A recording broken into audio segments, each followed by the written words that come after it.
Leadership is about vision. It's about creating a path, walking where no one has been before. So that, by its nature, it has to create friction. So if you are not creating friction, you are not leading anything. If you don't have opposition, you are not leading anything. When you accept that position, you need to be clear why you have been brought in. And will you get the support that you need to be successful in the role? You can't lead alone. You lead with others. Do you have the resilience to stand tall before you want to lead other people? Be clear on your intentions, your strengths, your weaknesses, your insecurities, because those are the ones that will be projected when you are in the role. You choose to lead, you have to be ready for.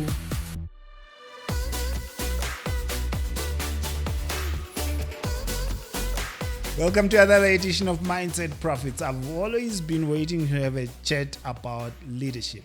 What leadership looks like under pressure, what leadership looks like as a woman in a very powerful position. And I am with Dr. Sibongile Vilakazi, the author of Put Her in Her Place. I will challenge you to Google her on LinkedIn and check the size of the bio. If I had to read it now, geez, doc, I'll need 2 minutes. You have led in corporate, you have led in business schools, you've seen the highs and lows of leadership, been in public battles, and you're here standing strong and ready to teach the whole continent about what it takes to be someone like you. Welcome. Thank you so much. When I read your bio, I was telling Mom Wendy that I thought this would be a difficult person to talk to because your bio is intense. You've worked in life. In a short life. Shockingly, you are the easiest person to talk to. Oh, thank you for that. So I'm really excited to learn what it takes to be a leader at the level that you've led, in the size of the organizations that you've worked in.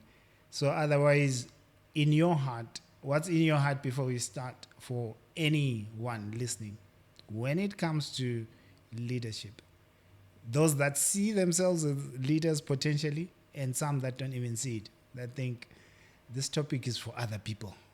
Yeah. No, I think leadership is a choice. And once you've made that choice, you have to understand what it comes with. Sometimes people think it's the status, it's the money, it's all the benefits that sometimes are associated with a position of leadership.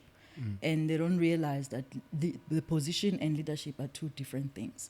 You can be in a position of power. You are able to disperse power as and when you need to.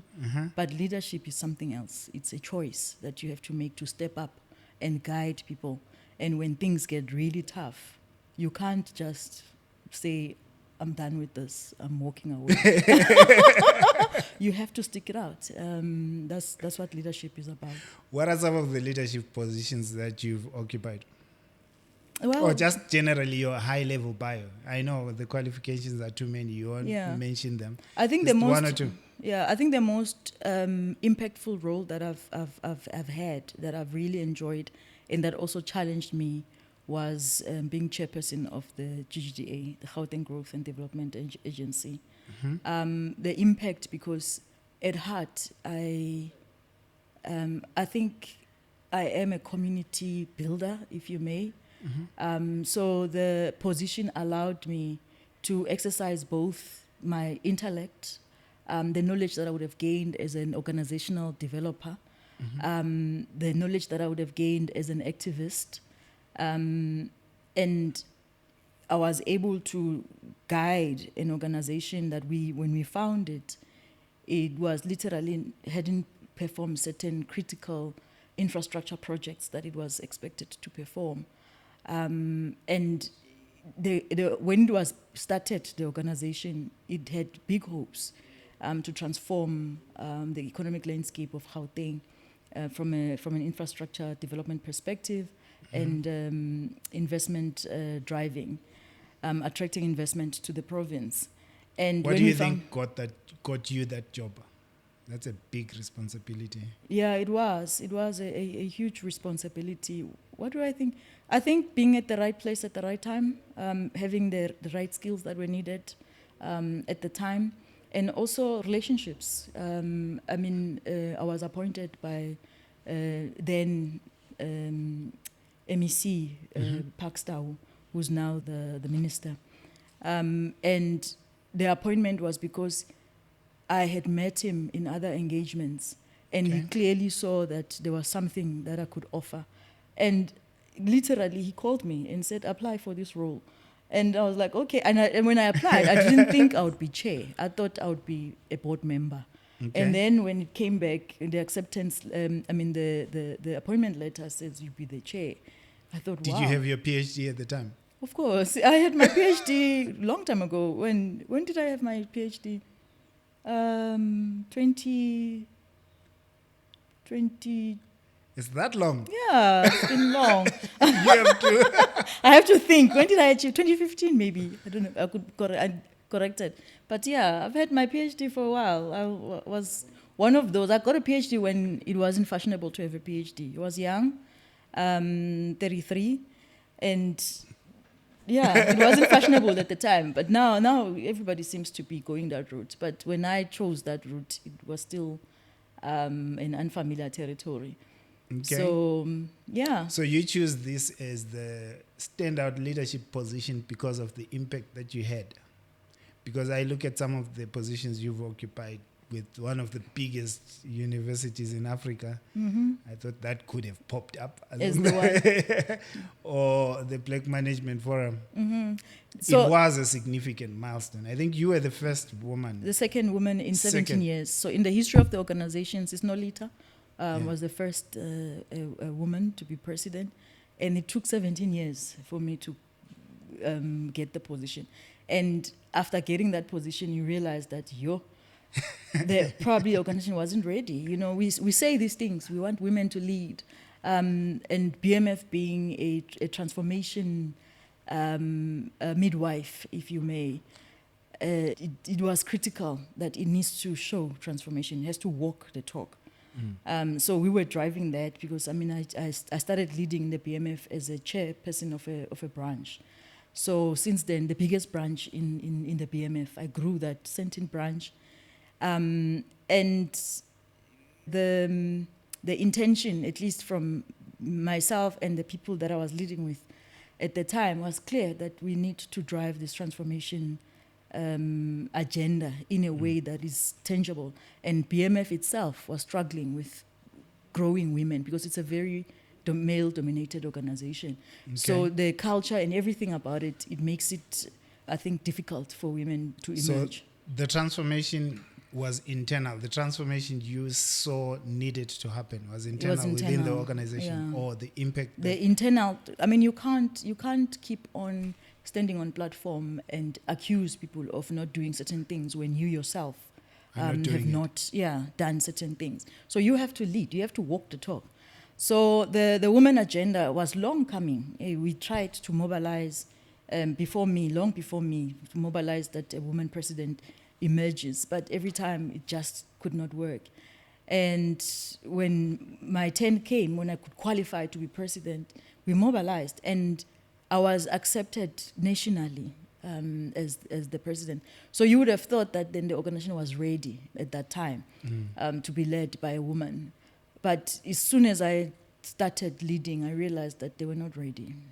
They were not ready. What does pressure do in general when you are a leader, especially in your case where you walk into this organization?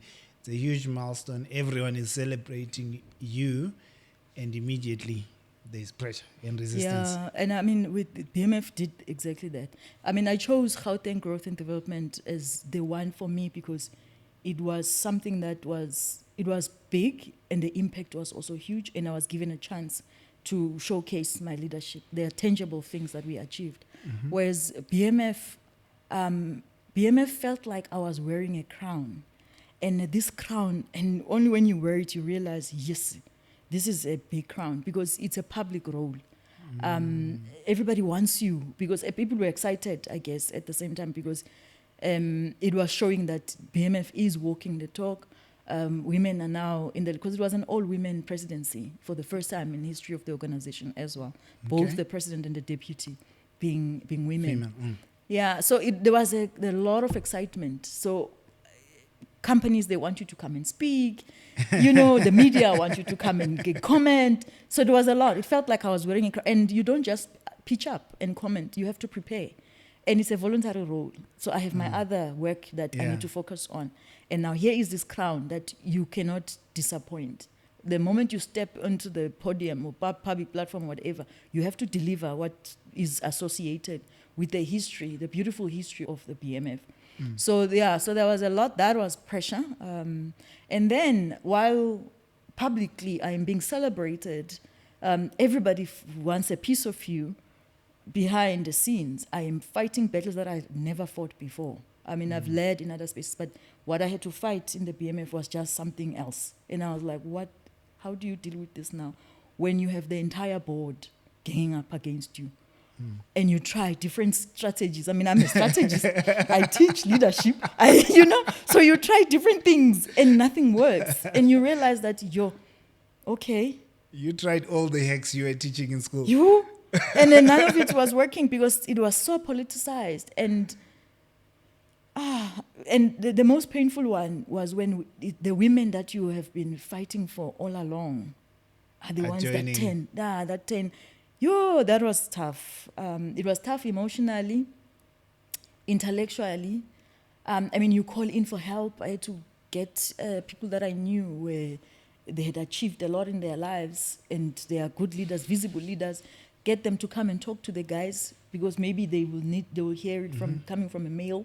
And none of it worked. And you realize that because I am now balancing, I think maybe if I were male, it would have been different. Because there are certain expectations of a woman leader, whether people are conscious of it or not, it's there. And most of the time, they're actually not even conscious. That they see you as the way they treat, for instance, their wives at home. And I'm not your wife. I am your leader now. And how do you listen to? Because even with your mother, you as much as men listen to, or boys listen to their mothers, it still comes from a different, I think, space. Whereas as a woman, especially a woman like me, who doesn't necessarily exhibit too much of the feminine qualities. What do you mean by that? I don't think I lead as... we have stereotypes about how... No, I know. I just am curious what you mean. Like, I have never walked into a space and saw myself as woman first before anything else. Like, I always see myself as the role that I need to play. And then the fact that I'm a woman, it so happens that I'm a woman. So I'm never conscious of what are some of the stereotypes that are associated with being a woman that you can also use to your advantage. Sometimes when you are in a position of leadership or authority. Okay. So for instance, I would hear people saying, but some of these guys have a crush on you. And I'll be like, really? But you can't see. Things like that. No, I don't see that. Do you think that was part of the problem, though? No, I don't know about that. I'm just making good... These are some of the informal things people will say. And they'll bring this information to me. That's, so-and-so has a crush on you. You're like, no, man, you lie. Because I don't see those things. And maybe if I walk into a room and I'm aware of some of these things, I could use it to my advantage or something like that. I don't know. But I have never walked into a room or move around as woman first. I only realized and felt... I've always been part of activities, agendas to drive equality and women issues. But it never came from a place of feeling discriminated against as a woman. I've always felt discriminated against as a black person. I've walked into rooms and felt black. But I've never walked into a room and felt woman. I don't know if you know what I mean. Maybe Yeah, you'll no, I never get know. you. I Yeah. get you. I get you. Yeah. So when I drive the agenda of women, it always came from a position of fairness, of equality, that if we are not seeing women in these spaces, something must be wrong with the system, and therefore we must correct the system. So it always came from that place until those positions. Then I started feeling that something is just not, I'm being treated in a way that is not familiar to me. Because when women themselves look at you and they feel that you represent something that they are not ready to embody fully. You are in charge, you are decisive, you are leading the room, your presence is felt. I think women themselves feel like, hey, who's this person? Because I'm expecting us to behave in a certain way. And then here you are looking like a man, but you are not a man. Because those type of qualities are expected from men: decisive, being in charge, leading the team as it's supposed to be led. You've had time to reflect after you walked away. What would you say to the women specifically that disappointed you during that phase? Because there's the phase where you walk away, you're a bit disappointed, maybe angry, but you tend to reflect better after a while. Yeah. To think about what their reality must have been at the time. I'm sad. I'm sad for women that they have internalized the roles that society has decided for them, to a point that when they see someone, Another woman. Yeah, another woman being free, they feel like, no, who are you to think that you can tell men what to do, that kind of thing, that that type of thing. So, but I'm sad because for our generation, you expect it to be lesser, but I'm comforted by the understanding that all powerful women have gone through that. It's part of the struggle that you have to navigate. Winnie Mandela, for instance, she was eventually given a whole lot of labels to put her in a place, basically, because she was powerful. And when you read and when you hear stories of people who led with her at the time, they tell you that woman was a force.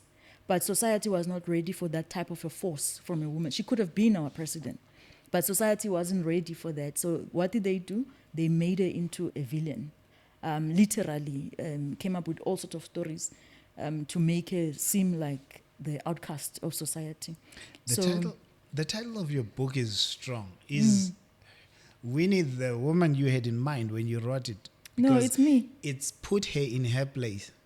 Was this a reflection of the BMF and the court battles experience, or what was behind it? Because it's quite strong. So this is the story of what I went through at WITS. So this is not BMF. No, this is not BMF. BMF story is still going to come. This is another fight. This is at WITS and the legal battles that I had to go through. Some are public. They are all public. Yeah. They are all public, even this one. And the way the courts conducted themselves during that. So you must read it, and I really encourage you to read it. I will. Because it's a story about leadership. How do we treat people in our care? What does it mean to lead? Because these are people in our care, and when they trust us, how do we protect that trust? And what happens when that trust is broken? And then because I chose to fight the matter in my case, took it to CCMA, lost at CCMA, took it to Labour Court, waited 6 years, because then you also see the justice system in this country, and the fact that actually, if you have to go through what I went through, you realize that there's no justice, really. You have to have money to fight institutions that have money. You have to have the patience to stuck it out. I mean, 6 years is a long time, waiting for just your matter to sit in the Labour Court. And then you get to the Labour Court, and then the judge conducts themselves in the way that they conducted themselves. And you're like, what is going on? And then I took it further, reported the judge to the JSC, and then you discover also how the JSC behaves.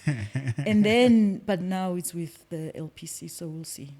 Was this down to the fact that you're a woman still? Do you feel that was the reason? or it's just you are fighting a powerful institution? The nuance is always there. How dare you be different from what we know of a role? Because even with men, it's not just women. If a man, you decide today that you want to sit at home and help your wife by taking care of the children while your wife goes to work, and you are found with your kid at the back, society will vilify you. Because they will tell you, why are you not in this box? Why do you want to sit at home when Yamatota goes to work? The You men know? I work.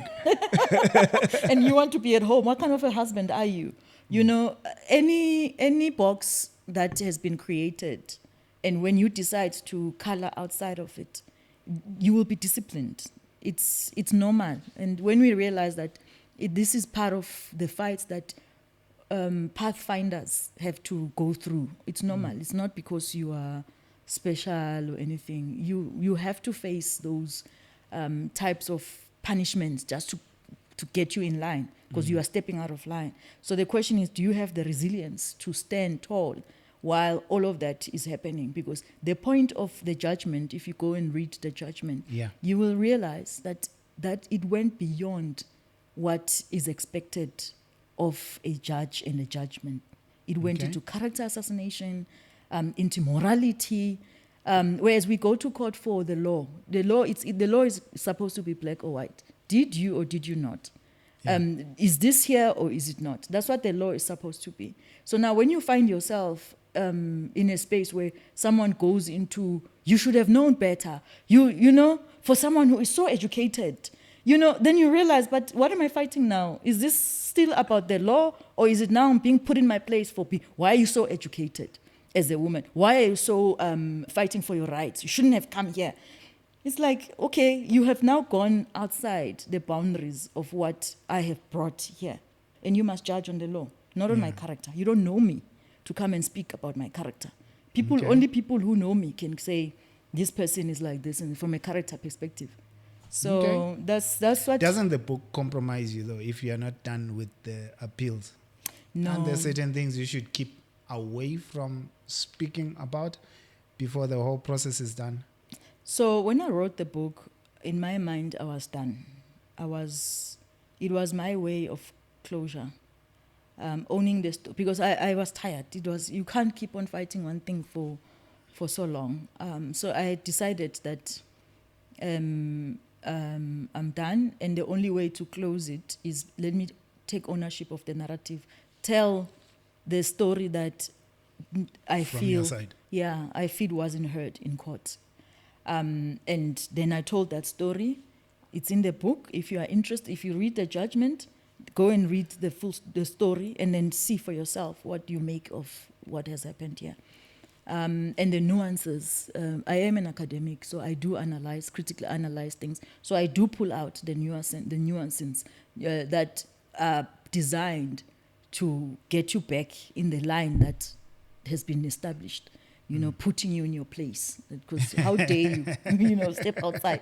So I critically analyze those things and help readers see that we society is designed sometimes in ways that if you are not paying attention, you will behave like a robot and just do what everyone is expected of you. So when I wrote the book, I was done. The media, my story was everywhere in the media. It was overwhelming. And the way it was told in a way that I was like, but that's not the truth. So I felt it was important because it was reported as a landmark judgment on moonlighting. Okay. And moonlighting, we are living in a society now where people are doing multiple jobs at a time. Mm-hmm. So if you have now a judgment that discourages that behavior, it's not a good positioning for society going forward. So I felt responsible that I have to tell the story so that even those companies that feel that they can't accept their employees doing certain things. Side hustles, for example. Yeah. So they need to see that's not the full story. You need to hear the full story so that you can formulate your own policies that are informed. And because they could easily just use a judgment and say, if it's moonlighting, were there no clauses in your contract that were saying? That was the fight. The fight was don't. about the fight. No, the fight with vets was about the interpretation of a policy. and I felt that the policy could have been interpreted in many ways. My interpretation, I felt it stands. It's a possible interpretation. Their interpretation, it's a possible interpretation. The problem is you have not defined the boundaries clearly. And therefore, you cannot now say that I am dismissing this person when your boundaries are not clear. So I took it to CCMA, and CCMA proved my point.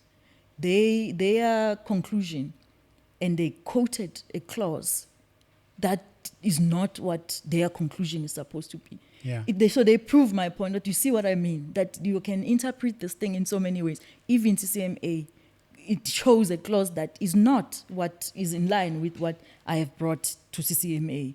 So, and then that's why I took it to Labour Court to review the clauses, look at the clauses, and judge as a judge that is this a fair thing to now go and penalize people on.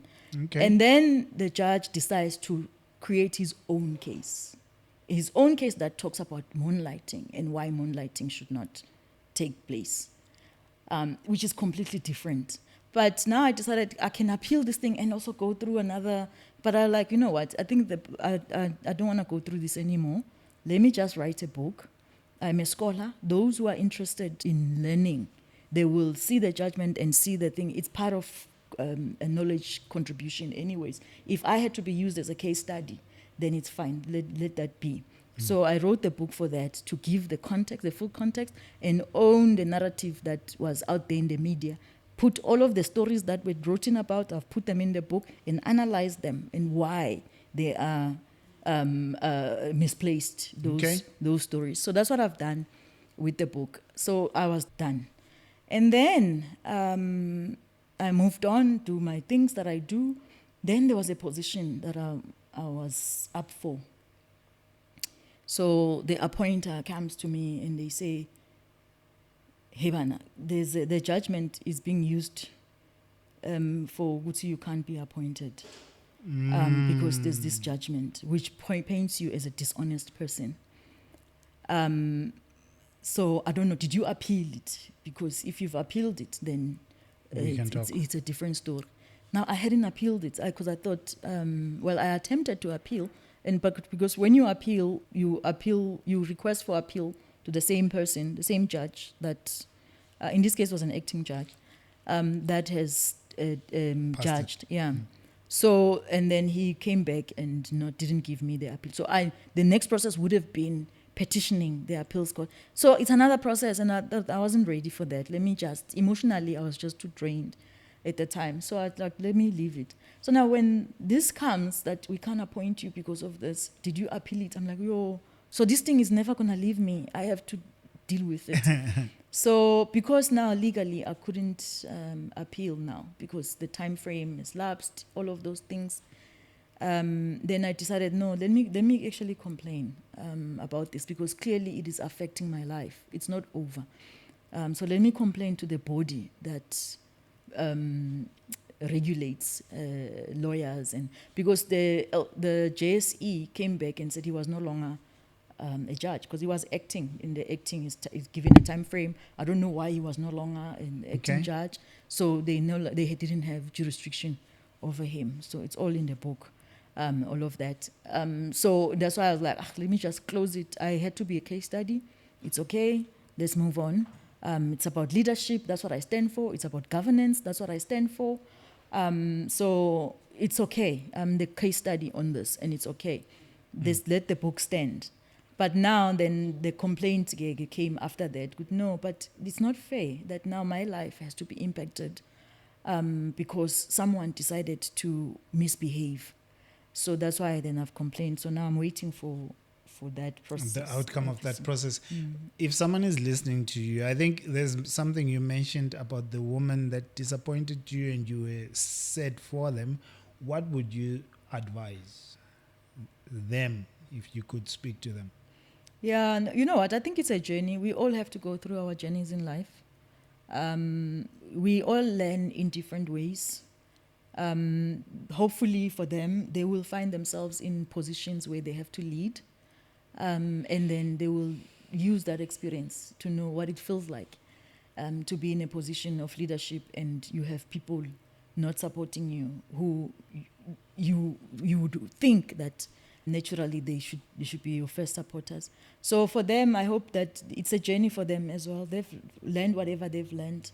I can't prescribe. I mean, I can only take my own lessons from the experience. Yeah, I learned things that have helped me now going forward as a leader from that experience. I'm curious what did the experience teach you about leadership? How did it make you a better leader going forward? Yeah, the rules of engagement when you walk into a leadership role have to be clear up front.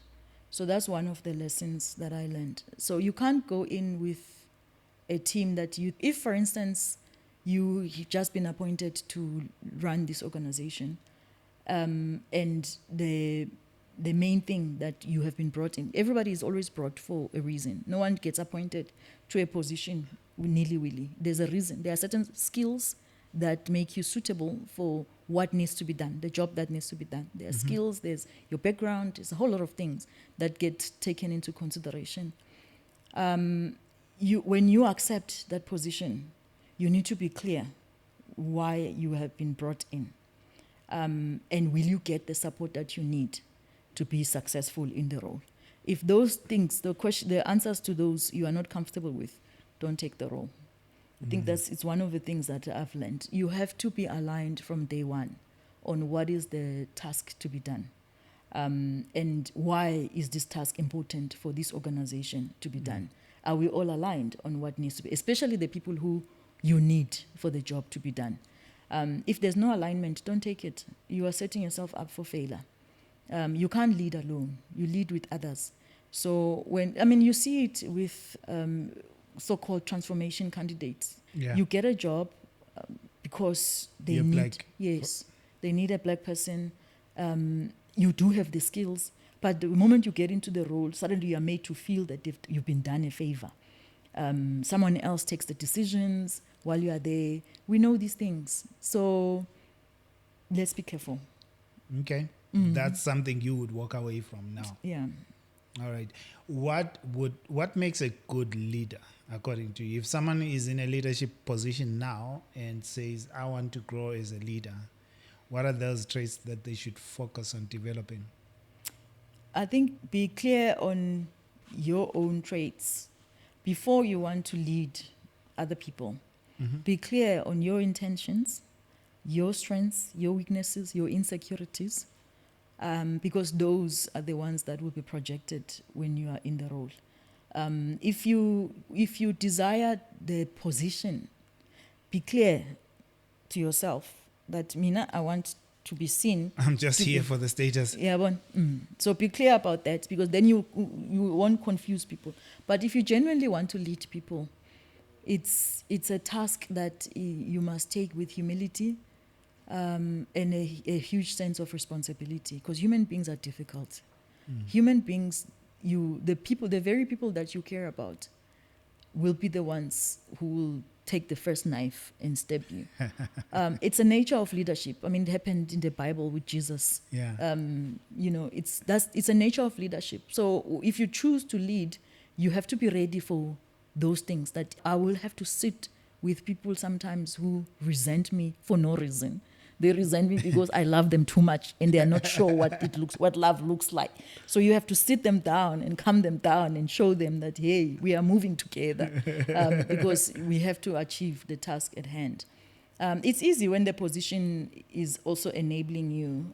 And usually, anyway, the position is the first step then to the leadership. So then you can always call on the position and guide people. It will guide you. Yeah. All right. So how are you developing yourself along the way as a leader? Because I get a sense of the way your career was growing, you always had a new level that you were hitting for the first time. Like, I have not led at this level before.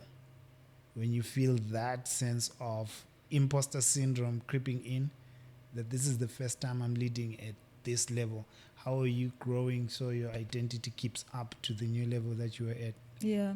I don't think I've had imposter syndrome. I think You've always been confident. no. When I get to I haven't received a role that, as much as it might be the first time in that role, the preparation behind the scene has enabled when you get into so the you role, grew into the role. Like for instance, with BMF, I was chairperson of Sentin branch when I took over, and I took over a branch that it's the biggest branch in the BMF, but it was having challenges. I turned it around with the team that I was working with. Managed to get financially, we made more money than the province itself as a branch.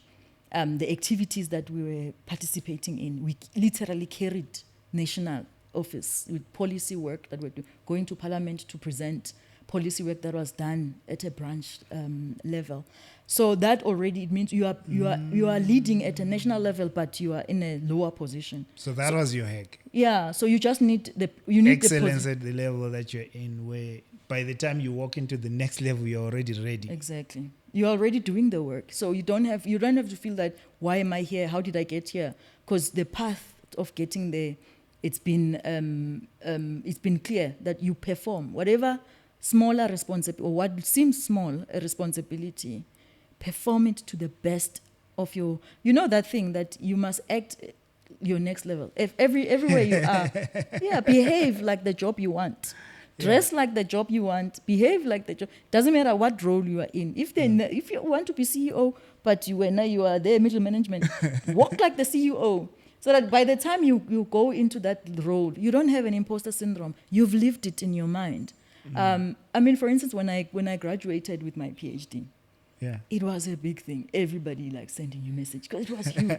It was huge to who? To people who were finding out for the first time when they saw that I'm graduating. But Mina, I was a doctor when I started writing the thing, because that was my destination. I wanted to be a PhD holder. And what was the journey to be a PhD holder? I must do the research. So as I was doing the research, in my mind, I was working towards the end goal. So when you get to the end goal, you are not shocked. You've worked for it. You've worked to get there. So you can't suddenly have imposter syndrome, because you've worked for this thing. So that's what causes imposter syndrome sometimes. Do you feel you have a background that enabled you to be this strong when you look back? Yeah, I think the family background I come from, like all of us, we are enabled for our purpose. Just sometimes we deny the alignment, we don't identify it early enough, that your path was determined before you even realize, because you've been empowered for the roles you play. What do you see in your background? No, for me, I come from a family where my mom was the provider, my dad was the one staying at home and taking care of us. So I've always seen a woman in positions of authority. My mom was in charge, but my dad loved, or he led differently. It's because it doesn't mean that the one role he is wasn't better. leading. No, he just led differently. He was the support structure for my mom and for us. There was always warmth when you came home. My dad cooked for us. That's a unique setup back then. Exactly. And that was must have enabling. been strange for your neighbors. Yeah. To process. And then what's going on here? This? No, actually at the time it was associated with poverty. So it was at the time it was my dad can't find a job. It wasn't his choosing. Now when you have a lot of money, you can just decide, I'm choosing to do this. He couldn't find a job, so he provided in the way that he could provide at the time. Yeah. And my mom provided in the way that she could provide at the time. So they both provided, just differently. And because the roles were reversed, I think for me that was the preparation ground. To see a woman not as not the typical woman qualities. A woman being a human being, being in charge, doing what needs to be done and my dad being a human being, also not being a man indoda must, you must do these things. No, he was doing what life threw at them, and they decided to be a team and work together to meet the challenges of their time. And that's what being a human being is. So, but because society then, it needs order. So it puts us in these boxes that if you don't fit in the box, then something is wrong with you. Meanwhile, life is life. Life throws things at us and we must respond. So that for me was the background that I came from. And then my brother, when my dad passed on, my brother took over in that role seamlessly as well. And he was the provider who never made you feel that he was providing for you. My brother basically took us to the next level of life, took me to good schools, laid the foundation for me to be the person that I am, but without ever making me feel that I owe him something, or, he was just doing, he saw a talent in me and he decided that he's going to nurture that talent and take me to whatever I need to make sure that I grow to be the person that I need to be. Where did the drive for, I want to be a doctor, come from? Very early on, I come from a small town, Piet Retief. And when I grew up then, I just felt I didn't belong. It's a small town, people are drunk most of the time. These things that you see in the townships. And people who are somebody, you are a teacher, you are this, there aren't a lot of opportunities in the area. So I always felt that I didn't belong. I used to pray that I leave Piet Retief because I felt that I was more. Mm-hmm. I was introduced to books very early on, and I don't know why. I was just attracted to books. I remember I had to beg my mom to get me the library card. Okay. It wasn't forced on me. It's the other way around. I'm the one. You forced your parents to get you a library card. Please get me a library card. And I spent my time in the library. So I got exposed to what life could be very early on, outside of the small town, just from reading books. And I wanted more for myself than to remain here. And then when my brother then got an opportunity to leave Piet Retief and go and work for Sasol in Secunda, then his life, he was driving nice cars. Like his life was, then he became the physical sign that if you leave Piet Retief and make your life, success is waiting. On the other side. So he became that. I want to be like my brother and smell nice, dress nice, So he became the tangible role modeling of what life could be. And then with the opportunities that then he made available for me to leave also Piet Retief and also start seeing what life could be outside, then I wanted more. But wanting to be a doctor from early on, I didn't want to be a doctor. I wanted to be someone. I didn't like the feeling of being a number. For instance, my dad was smart. And beyond smart, he also was intuitive. He had a gift to know things. This thing is going to end up here.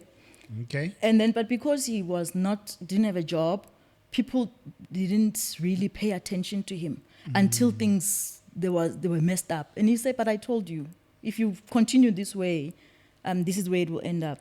But people never paid attention to him. So I always had that I want to be someone. I want to be someone that people can not ignore. Yeah. So, and then I think the doctor then came after that. But for me, the thing I remember clearly, I wanted to be someone. What message would you have for someone who's in a small town because over time, sometimes poverty, if that's the reality that they are facing, it can erode your confidence. Like the little girl version of you looking at your brother winning and feeling like, I don't belong here, I want to get to that level. That can go away for many people. Yeah. Based on the environment that they find themselves in. If a young lady or even a young guy is watching, what would you say for that person whose confidence is getting eroded away because of their environment? Yeah, hang on to your truth, eh? Hang on to your truth. That voice that is inside, that's your guiding light. That's the only thing you have in life. Because everything else, we experience things for the first time. We arrive to things. But the only thing that is consistent, that is with you all the time, it's that voice. And that voice knows. I knew I was in Piet Retief, but I knew I was bigger than the place I was in. I knew it. in this book, I knew I'm not wrong. But everything that I was going through was telling me, no, shut up, you are wrong. And then I just held on to that truth. And I was like, I'm good. If someone cannot hear me, I will use my name then because if the name of the judge is the one that is now determining, and they're not hearing my side of the story, then I am somebody. I am Dr. Vilakazi. I can write my side of the story and be respected, because what was the point of getting all these skills then? And getting the PhD. What was the point? Because if it has to be useful, it has to be useful now and paint a picture that people can say, wow, okay, there must be something here. So that voice is always correct. Hang on to that voice. Don't answer to names you do not know at home. If at home they're telling you that they see your talent, they see where you could be, but the environment that you are in wants to tell you something else, don't answer to those names. Listen to the voice.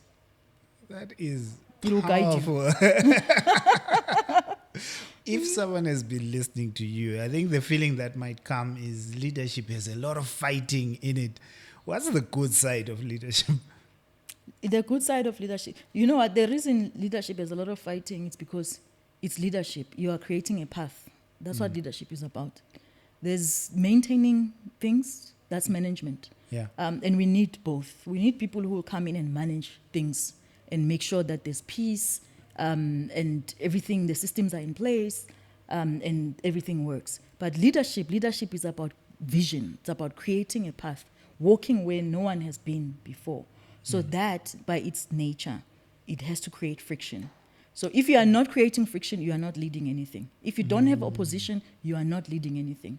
You are leading because those who are invested in the status quo have to challenge you. They have to feel the pain. That who's this person? Who does she think she is? To come and disturb our things. Yeah. So that's leadership. You are leading. And it comes Disturbing the status quo, moving people forward. Forward. It comes with the territory. So that's what it is. But the good thing about it is that you then become the person that, uwelisa abantu, umose. You came in and people crossed got over. better. Yeah, things got better. That's the real joy of leadership.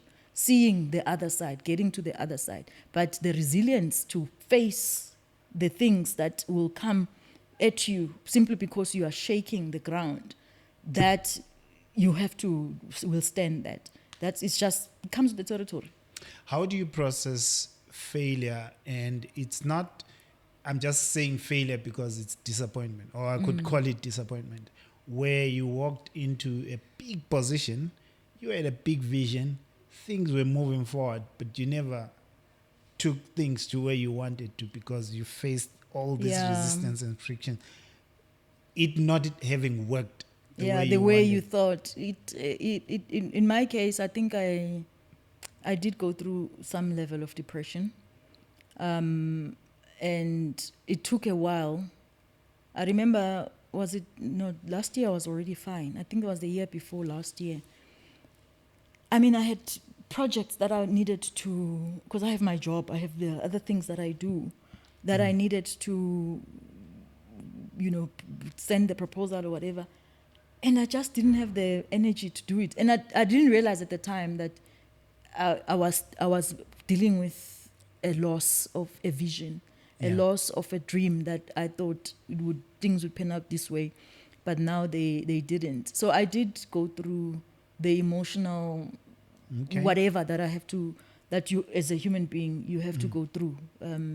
But you have to quickly get on the other side and realize that in life, it's not you're not always the one that will take things to the finish line. We all have a role to play. And in our minds, what disappoints us is the fact that you see the end goal, but you don't realize that your job was to do a piece. It wasn't for you to, it's a relay, this thing. Your job was to run up to this point. And your presence, you shaking, because for me, some of the things like with BMF, people would say would be like, but why doesn't she resign? Yeah. And you're like, you could have. exactly. But what does that make me? So if I resign, because this is voluntary anyways, I'm not getting paid for this. I could resign. Who benefits when I do that? The women who come, the children who are coming after me, who when they come here and they find they get this position, they get treated the way they've been treated because I've been treated because I allowed it. When it got too hot, I just stepped away. I can't do that. Leadership is hanging on until you don't abandon the ship.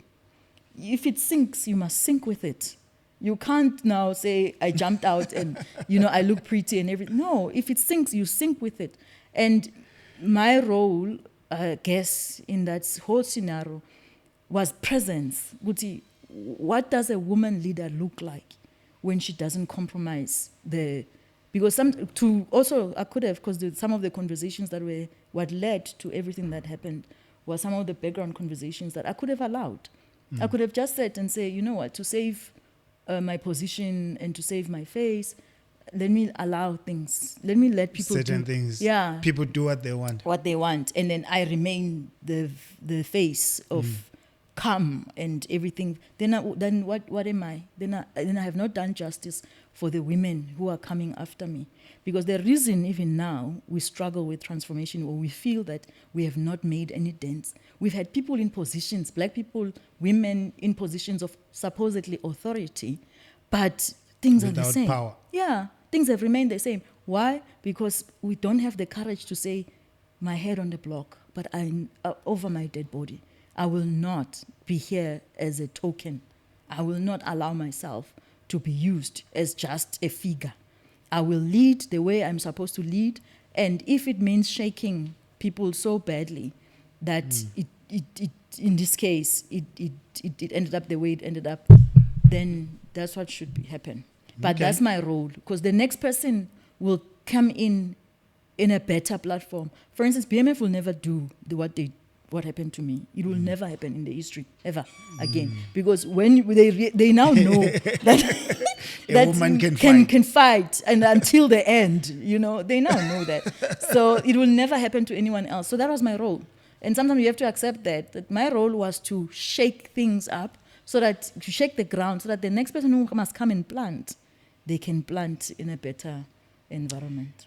How well have you traveled in Africa? Not so well, hey? I would still love to travel the continent and do work in the continent. It's one of my biggest goals, I think, at the moment. Is that something that's coming? Yeah, that I need to be in the continent, represented in the continent. Because where I was going was, what have you seen as differences when it comes to women leadership in your travels? So I may not have gone to all the different countries, but obviously I've been in platforms and conferences with women from the continent. And I think the biggest thing, patriarchy is a real thing. And it's even, we have it, it's bad here, but it's not as bad as some of the countries in the continent. For instance, we had a dinner and a talk, when was it? It was last year or year before last year, I can't remember, with Dr. Ibukun. She's the first woman in Nigeria to head up a bank, for instance. Yeah, and she was telling us how some of the strategies that she's had to put in place to be able to lead men. And for her, and again, it's these things. I'm curious, do you remember one or two?